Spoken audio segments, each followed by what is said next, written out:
암행어사 출두요!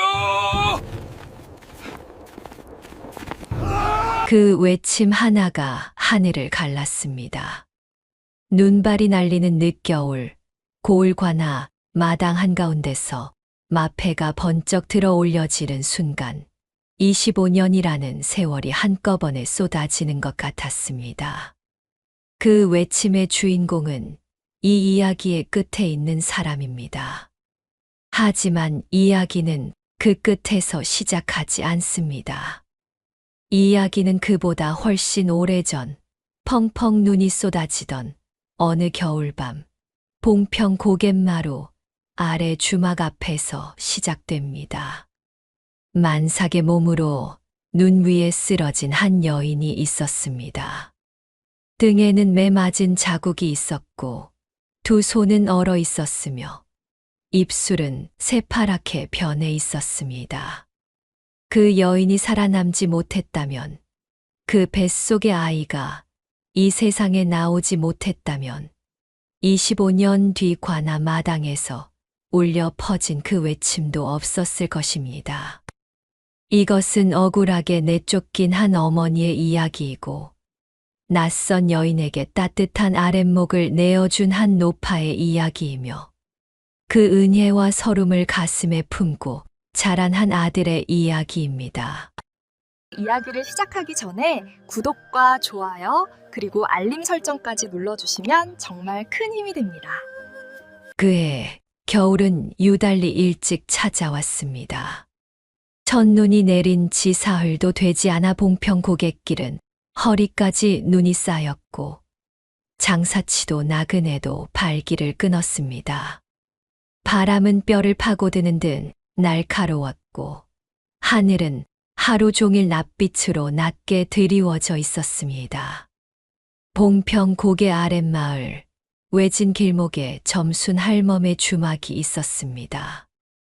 주막이라 해도 방 두 칸에 붓두막 하나가 전부인 초라한 집이었습니다. 할멈은 50을 훌쩍 넘긴 나이에 혼자 그 주막을 꾸려가고 있었습니다. 젊은 시절 남편을 잃고 자식도 없이 술을 팔고 밥을 팔며 20년 넘게 그 자리를 지켜온 사람이었습니다. 말은 거칠었고 욕도 잘했지만 추운 날 지나가는 거지에게 밥 한 술 못 내어준 적은 없었습니다. 그날 밤도 손님은 없었습니다. 할멈은 아궁이 앞에 쪼그리고 앉아 꺼져가는 불씨를 살피다가 하품을 한 번 크게 하고 문을 잠그러 일어섰습니다. 문고리에 손이 닿는 순간이었습니다. 문 밖에서 낮고 짧은 신음소리가 들렸습니다. 할멈은 처음엔 바람 소리려니 했습니다. 그러나 소리는 분명히 사람의 소리였습니다. 할멈이 문을 열었습니다. 눈 위에 사람이 쓰러져 있었습니다. 검붉은 것이 하얀 눈 위로 번져 있었습니다. 여인이었습니다. 치마가 흠뻑 젖어 있었고 두 손은 배를 감싸 쥔 채 경련하듯 떨리고 있었습니다. 배가 만삭이었습니다. 얼굴은 눈 속에 파묻혀 있었고 숨은 가늘고 얕았습니다. 이거 재수 없게 어디서 굴러온 거야. 할멈은 중얼거리면서도 이미 무릎을 굽혀 여인의 몸을 들어 올리고 있었습니다. 뼈만 남은 것 같은 몸이었습니다. 만삭의 배만 크고 나머지는 너무 가벼워서 할멈은 가슴이 묵직하게 내려앉는 것을 느꼈습니다. 아랫목에 눕히고 젖은 옷을 걷어내니 상처가 드러났습니다. 등에도 손목에도 발목에도 상처가 있었습니다. 넘어지다 난 상처가 아니었습니다. 매를 맞은 흔적이었습니다. 그것도 한두 번이 아니라 여러 번, 오랜 시간에 걸쳐 쌓인 흔적들이었습니다. 할멈은 소금물을 데워 상처를 닦아내면서도 아무 말을 하지 않았습니다. 누가 이렇게 만들었는지 묻지도 않았습니다. 다만 이를 꾹 깨물고 손을 쉬지 않고 움직였습니다. 한 식경쯤 지났을 무렵 여인이 눈을 떴습니다. 낯선 천장을 한동안 멍하니 바라보다가 할멈의 얼굴을 보자마자 눈물을 쏟았습니다. 소리도 없이 말 한마디도 없이 그저 눈물만 흘렀습니다. 울지 마라. 울 힘도 없어 보이는 것이 눈물은 어디서 나오는 거냐. 할멈이 퉁명스럽게 말했습니다. 하지만 손은 여인의 머리 위에 얹혀 있었습니다. 가만히 오래도록. 여인의 이름은 연화였습니다. 이 고을에서 하루 길도 채 안 되는 곳에 있는 양반 집안에 민며느리로 들어간 여인이었습니다. 아이를 배기 전까지는 그나마 버텼습니다. 그러나 뱃속에 아이가 생기고 나서부터 집안의 공기가 달라지기 시작했습니다. 남편에게는 첩실이 있었습니다. 눈치가 빠르고 혀가 날카로운 여자였습니다. 연화가 아들을 낳으면 자신의 자리가 흔들릴 것이라는 것을 누구보다 먼저 알아챈 여자였습니다. 그래서 이를 꾸몄습니다. 안채에 있던 은비녀 하나가 사라졌고 며칠 뒤 그 비녀는 연화의 보따리 안에서 발견되었습니다. 누가 넣었는지는 어렵지 않게 짐작할 수 있었습니다. 그러나 아무도 말하지 않았습니다. 집안 어른도 남편도 옆방의 다른 여인들도 모두 침묵했습니다. 연화는 변명할 기회조차 얻지 못했습니다. 그날 저녁 당장 보따리 하나를 손에 쥐어쥐고 대문 밖으로 밀려났습니다. 눈이 쏟아지고 있었습니다. 매서운 바람이 온몸을 채찍질하는 밤이었습니다. 연화는 어디로 가야 할지 알 수 없었습니다. 친정은 이미 없었습니다. 기댈 곳도 없었습니다. 다만 걸었습니다. 배를 두 손으로 감싸 쥐고 한 걸음 한 걸음 눈속을 걸었습니다. 아이에게만은 미안하다는 생각을 하면서 얼마나 걸었을까요? 다리가 감각을 잃어갈 무렵 저 멀리 불빛 하나가 보였습니다. 주막의 처마 밑에 달린 등불이었습니다. 연화는 그 빛을 향해 마지막 힘을 짜내어 걸음을 옮겼고 문 앞에 이르러 그대로 쓰러졌습니다. 그리고 점순 할멈이 문을 열었습니다. 밤새 아궁이를 지피며 방을 따뜻하게 유지한 할멈 덕분에 연화는 겨우 목숨을 이어갔습니다. 똥이 틀 무렵 연화의 신음 소리가 달라지기 시작했습니다. 산기가 찾아온 것이었습니다. 할멈은 이를 악물고 산파 역할을 했습니다. 이렇게 기력이 다한 산모는 처음이었습니다. 날이 완전히 밝아올 무렵 작은 울음소리 하나가 주막 안을 가득 채웠습니다. 아이는 살아 있었습니다. 그리고 연화도 살아 있었습니다. 이 주막, 열을 안으로 비워라. 사또 나리의 분부시다. 그 말이 주막 문을 열고 들어오던 날, 연화는 바느질 바늘을 쥔 손을 멈추지 않았습니다. 고개도 들지 않았습니다. 다만 손끝이 조금, 아주 조금 떨렸습니다. 연화가 주막에 자리를 잡게 된 것은 순전히 점순 할멈의 고집 덕분이었습니다. 아이를 낳고 난 뒤 연화는 몸을 추스르는 대로 떠나겠다고 했습니다. 신세를 더 이상 지는 것이 마음에 걸린다고 할멈이 이미 너무 많이 베풀었다고 했습니다. 그러자 할멈이 소쿠리를 탁 내려놓으며 말했습니다. 어딜 가? 갓난아이 안고 이 겨울에 어딜 간다는 거야. 여기 있어. 방 하나 비어 있으니까. 그것이 전부였습니다. 연화는 그날부터 주막의 한 귀퉁이에서 살기 시작했습니다. 아이는 건강했습니다. 눈보라 속에서 태어난 것이 무색하게 울음소리가 우렁차고 눈빛이 맑았습니다. 연화는 아이의 이름을 서진이라 지었습니다. 책서슈, 자의 보배 진전차.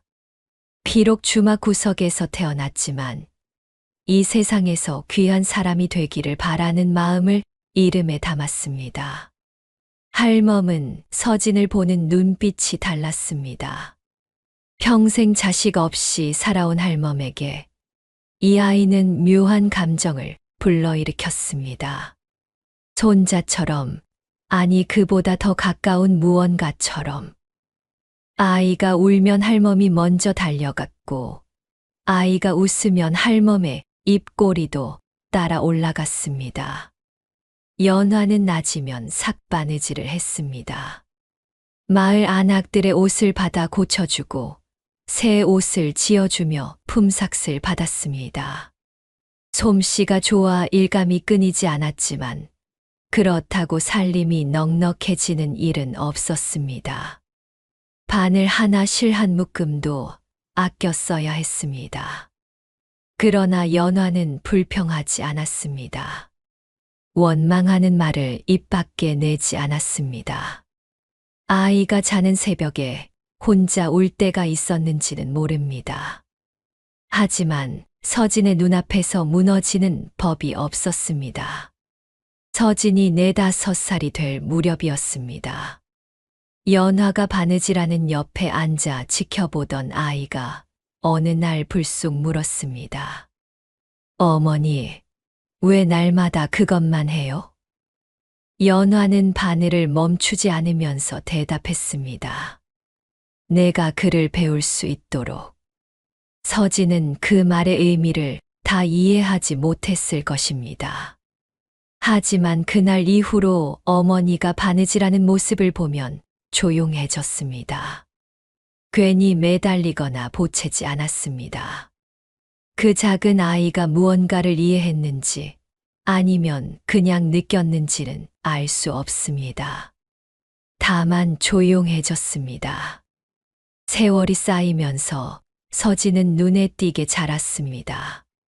주막을 드나드는 사람들의 말을 귀 기울여 들었고 마을 서당 근처를 기웃거리다 훈장의 눈에 들어 그를 배우기 시작했습니다. 훈장은 처음에는 주막 아이라며 달가워하지 않았습니다. 그러나 서진이 한 번 들은 것은 절대 잊지 않는다는 것을 알게 된 뒤로는 생각이 달라졌습니다. 어떤 날은 수업이 끝난 뒤에도 서진을 붙잡아 두고 더 가르쳤습니다. 그러나 좋은 일만 있는 것은 아니었습니다. 고을의 수령 박치원은 이미 오래전부터 주막 자리를 탐내고 있었습니다. 봉평 고개 아랫마을 길목이라는 위치가 탐났습니다. 새 장원을 내려면 그 자리가 필요하다는 핑계를 댔지만 실상은 땅을 빼앗아 자기 사람에게 팔아넘기려는 속셈이었습니다. 처음에는 터무니없이 낮은 땅값을 제시했습니다. 할멈이 거절하자 이번에는 세금 독촉이 시작되었습니다. 원래 내던 세금보다 훨씬 높은 금액을 청구했습니다. 그러고도 모자라 마침내 아전 하나를 보내 이 말을 전하게 한 것이었습니다. 이 주막 열흘 안으로 비워라. 삿도 나리의 분부시다. 할멈은 아전이 나가고 나서도 한참 동안 아무 말을 하지 않았습니다. 연화도 말이 없었습니다. 서진은 마루 끝에 앉아 그 광경을 다 보았습니다. 10살을 간 넘긴 아이가 두 손을 무릎 위에 올려놓고 조용히 앉아 있었습니다. 그날 밤 할멈이 처음으로 눈물을 흘렸습니다. 술상 앞에 혼자 앉아서 소리도 내지 않고 그냥 눈물만 뚝뚝 흘렸습니다. 연화가 옆에 앉아 할멈의 손을 잡았습니다. 두 여인은 한동안 말없이 그렇게 앉아 있었습니다. 결국 주막은 빼앗기지 않았습니다. 연화가 며칠 동안 발품을 팔아 마을 어른 중 한 명을 찾아가 땅 문서를 다시 정리했습니다. 법도에 맞게 문서를 다시 작성하고 마을 어른의 이름을 빌려 등록해 두었습니다. 완전한 해결책은 아니었습니다. 수령이 마음먹으면 언제든 다시 압박해 올 수 있었습니다. 하지만 당장은 버텼습니다. 서진은 그 모든 과정을 지켜보았습니다. 어머니가 새벽에 나갔다가 저녁에 지쳐 돌아오는 것을, 할멈이 무릎이 아파도 아전들 앞에서 등을 굽히지 않는 것을, 서진의 눈이 점점 더 깊어졌습니다. 그 아이의 안에서 무언가가 단단해지고 있었습니다. 어머니, 소자는 이 길을 가야 합니다. 막지 마십시오. 서진이 보따리를 챙기던 날 아침, 연화는 한마디도 하지 않았습니다.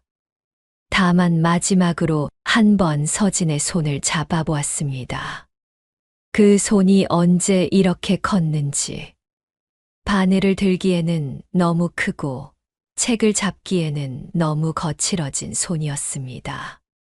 세월은 그렇게 흘렀습니다. 서진이 15살이 되던 해부터 이미 주막 근방에서 그 아이의 이름을 모르는 사람이 없었습니다. 어른들이 나누는 이야기를 들을 때 눈빛이 달랐고, 글을 읽을 때 무언가를 외우는 것이 아니라 이해하는 얼굴이었습니다. 훈장은 진즉에 더 가르칠 것이 없다고 했습니다. 서진은 마을 사람들의 억울한 일을 즐겨 들었습니다. 세금을 억울하게 뜯긴 농부, 빈 문서를 위조당한 장사치, 아전에게 시달리다 논을 빼앗긴 과부. 그 이야기들을 서진은 흘려듣지 않았습니다. 어디에 문제가 있는지, 어떻게 하면 억울함을 풀 수 있는지를 생각했습니다. 때로는 직접 소장을 써주기도 하고 관아에 넣을 문서를 대신 작성해 주기도 했습니다. 모두 무료로. 연화는 그런 아들을 보면서 무어라 하지 않았습니다. 다만 밥 한 그릇을 더 챙겨 내밀었습니다. 서진이 18이 되던 해, 드디어 과거 시험을 위해 한양으로 떠나기로 했습니다. 점순 할멈은 그날 새벽부터 부뚜막에 불을 지폈습니다. 서진이 가장 좋아하는 된장국에 밥을 넉넉히 담아 상을 차렸습니다. 밥상 앞에서 할멈은 아무 말 없이 서진의 밥그릇에 반찬을 계속 얹어 주었습니다. 서진이 할멈, 이제 됐어요. 해도 멈추지 않았습니다. 연화는 서진의 보따리에 옷가지를 넣으면서 손바느질로 꿰맨 주머니 하나를 따로 쥐어 주었습니다. 안에는 엽전 몇 냥이 들어 있었습니다. 몇 달에 걸쳐 모은 것이었습니다. 부족하다. 그래도 가져가라. 서진은 주머니를 받아 쥐고 고개를 숙였습니다. 한참 그렇게 있다가 고개를 들었을 때 눈이 젖어 있었습니다. 어머니, 소자는 이 길을 가야 합니다. 막지 마십시오. 연화는 막지 않았습니다. 다만 손을 한 번 잡았다가 놓았습니다. 한양으로 가는 길은 멀었습니다. 서진은 걸었습니다. 쉬어갈 주막이 있으면 쉬고, 없으면 길가에서 하룻밤을 버티며 걸었습니다. 가져간 노자는 보름이 지나기 전에 동이 났습니다. 서진은 한양에 도착한 뒤 서당의 청소를 맡거나 글씨를 써주는 일을 하면서 끼니를 이어갔습니다. 처음 과거 시험에서는 낙방했습니다. 두 번째 시험에서도 마찬가지였습니다. 서진은 낙방 통보를 받고 돌아서면서도 아무것도 부수거나 던지지 않았습니다. 다만 조용히 숙소로 돌아와 답안지를 다시 펼쳐보았습니다. 어디가 모자랐는지를, 어디서 틀렸는지를 찬찬히 읽어 나갔습니다. 세 번째 시험이었습니다. 서진의 나이 23이었습니다. 시험장 안에서 붓을 들었을 때 서진은 한양 거리를 생각하지 않았습니다. 어머니의 바느질 소리를 생각했습니다. 새벽에 홀로 앉아 바늘을 놀리던 그 소리를. 할멈이 새벽부터 불을 지피던 아궁이 앞에 온 길을. 그리고 아전이 찾아와 열을 안으로 비워라 하던 날, 마루 끝에 앉아 그것을 지켜보던 자신의 두 손을. 서진은 그날 답안지를 끝까지 썼습니다. 한 글자 한 글자 흐트러짐 없이. 결과가 나왔습니다. 장원이었습니다. 방이 내걸렸을 때 서진의 이름을 확인한 평가관이 고개를 끄덕였다고 합니다. 그 답안지는 평가관들 사이에서 꽤 오랫동안 화제가 되었다고도 합니다. 글의 논지도 논지였지만 백성의 실제 삶을 그처럼 구체적으로 써낸 답안지는 드물었기 때문이었습니다. 장원급제 뒤 서진에게 여러 벼슬 자리가 거론되었습니다.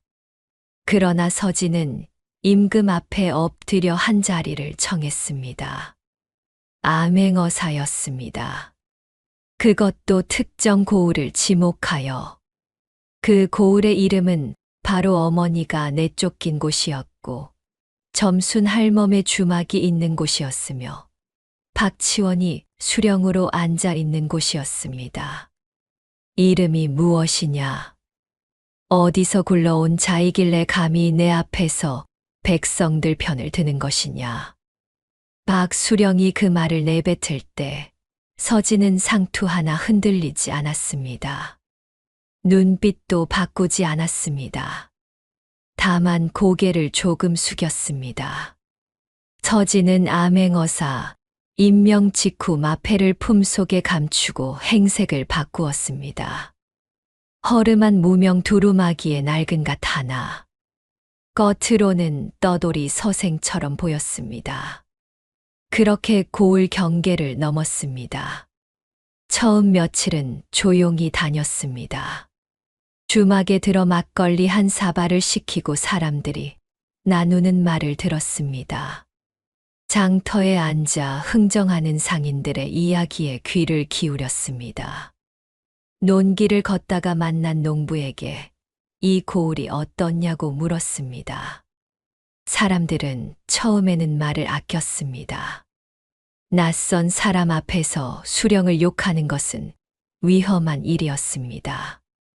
그러나 서진이 오래 앉아 있으면 사람들은 입을 열었습니다. 세금이 이중으로 거친다는 것, 군역을 빌미로 돈을 뜯긴다는 것, 빈 문서가 위조된다는 것, 억울함을 호소하러 관아에 갔다가 오히려 옥에 갇히고 나온 사람이 있다는 것. 서진은 그 이야기들을 하나하나 적어두었습니다. 옷 안감에 숨겨둔 얇은 종이에 아주 작은 글씨로. 그러던 어느 날이었습니다. 서진은 관아 앞 광장에서 한 광경을 목격했습니다. 늙은 농부 하나가 무릎을 꿇고 앉아 있었고 아전 두 명이 그 앞에 서서 소리를 지르고 있었습니다. 세금을 내지 못했다는 이유였습니다. 농부의 소매가 거쳐 있었는데 팔뚝에 이미 몽둥이 질 흔적이 있었습니다. 서진은 지나칠 수가 없었습니다. 앞으로 나서며 말했습니다. 이 노인은 얼마나 세금이 밀렸습니까? 원래 부과된 세금과 지금 청구하는 금액이 다릅니다. 어느 쪽이 맞는 것입니까? 아전들이 서진을 돌아보았습니다. 행색이 초라한 떠돌이가 끼어들자 한 아전이 비웃었습니다. 그러나 서진은 물러서지 않았습니다. 차분하게 그러나 또렷하게 문제를 짚어나갔습니다. 소란이 커지자 이윽고 박수령이 직접 나타났습니다. 수령은 서진을 위아래로 훑어보았습니다. 그리고 물었습니다. 이름이 무엇이냐? 어디서 굴러온 자이길래 감히 내 앞에서 백성들 편을 드는 것이냐? 서진은 고개를 숙이며 대답했습니다. 그저 지나가는 나그네입니다. 그러나 시선은 내리깔지 않았습니다. 수령은 한동안 서진을 바라보다가 아전들에게 눈짓을 했습니다. 서진은 그날과나 곁에 이틀 동안 붙잡혀 있었습니다. 조사를 한다는 명목이었지만 실상은 겁을 주려는 것이었습니다. 이틀 뒤 풀려난 서진은 곧장 점순 할멈의 주막으로 향했습니다. 처음으로 발길이 그리로 향한 것이었습니다. 주막은 예전보다 낡아 있었습니다. 처마가 한쪽으로 기울어져 있었고 마당 귀퉁이에 잡초가 무성했습니다. 안에서 기침 소리가 들렸습니다. 서진은 문 앞에서 멈췄습니다. 가슴이 뜨거워지는 것을 느꼈습니다. 그러나 들어가지 않았습니다. 아직 때가 아니었습니다. 이틀을 더 고을 안을 돌았습니다. 이번에는 더 대담하게 움직였습니다. 관아의 세금 장부가 보관되는 곳을 파악했습니다. 밀린 세금 독촉 문서와 원래 부과 기준이 담긴 문서를 구했습니다. 수령이 직접 서명한 위조 문서를 확보했습니다. 그리고 마지막 밤이 왔습니다. 서진은 숙소에 혼자 앉아 마패를 꺼내 들었습니다. 차갑고 묵직한 쇠덩이였습니다. 등불 아래서 마패를 오래도록 바라보았습니다. 25년이 그 안에 담겨 있는 것 같았습니다. 다음 날 아침이었습니다. 박수령이 관아 마당에서 아전들을 불러 훈시를 하고 있을 때였습니다. 마당 입구에 한 사내가 천천히 걸어 들어왔습니다. 전날까지 허름한 행색으로 돌아다니던 그 나그네였습니다. 그러나 이번에는 표정이 달랐습니다. 사내는 마당 한가운데 서더니 품속에서 마패를 꺼내 높이 들어 올렸습니다. 암행어사 출두요. 그 외침이 관아 마당을 가득 채웠습니다. 아전들이 굳어버렸습니다. 수령의 얼굴에서 핏기가 사라졌습니다. 구경하던 마을 사람들이 숨을 죽였습니다. 서진의 목소리는 높지 않았습니다. 그러나 마당 구석까지 또렷하게 들렸습니다. 마패 앞에서 박치원은 무너졌습니다. 서진이 품에서 꺼낸 문서들이 하나씩 펼쳐졌습니다. 세금 장부의 차액, 위조된 땅 문서, 억울하게 옥에 갇혔던 백성들의 명단. 근거는 분명했고 증거는 충분했습니다. 박치원은 그 자리에서 결박되었습니다. 아전들 중 수령의 지시를 직접 받아 부정을 저지른 자들도 함께 묶였습니다. 마을 사람들이 하나둘 마당으로 모여들었습니다.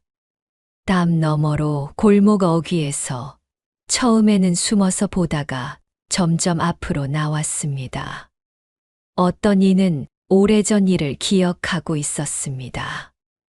25년 전 만삭에 여인이 밀려나던 날, 담 너머로 지켜보면서도 아무 말도 하지 않았던 그날 밤을 박치원은 서진의 얼굴을 한참 보다가 입을 열었습니다. 너 주막 아이 아니냐? 서진은 대답하지 않았습니다. 다만 문서를 정리해 들고 돌아섰습니다. 대답이 필요 없었습니다. 그 마당에 있는 사람들 모두가 이미 알고 있었기 때문이었습니다. 저와 어머니를 살려주신 은혜를 소자는 평생 잊지 않겠습니다. 서진이 점순 할멈 앞에 무릎을 꿇고 그 말을 했을 때 할멈은 아무 말도 하지 못했습니다. 그저 쪼그라든 두 손으로 서진의 어깨를 잡고 흔들었습니다.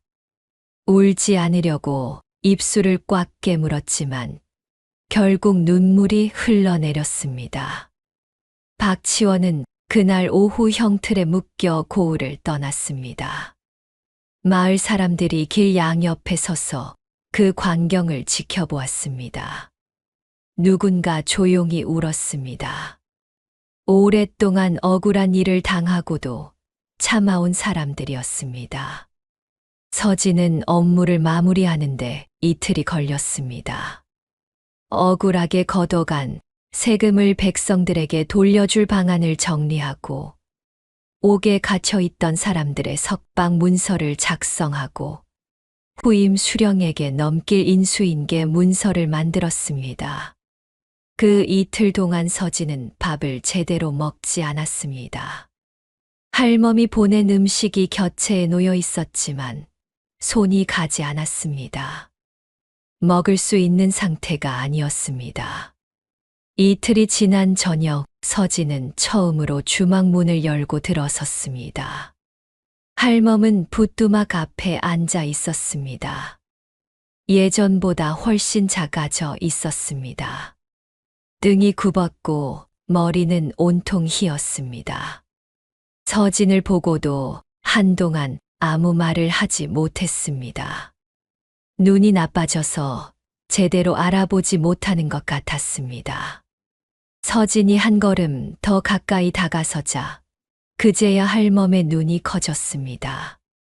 서진은 할멈 앞에 무릎을 꿇고 두 손을 모아 큰 절을 올렸습니다.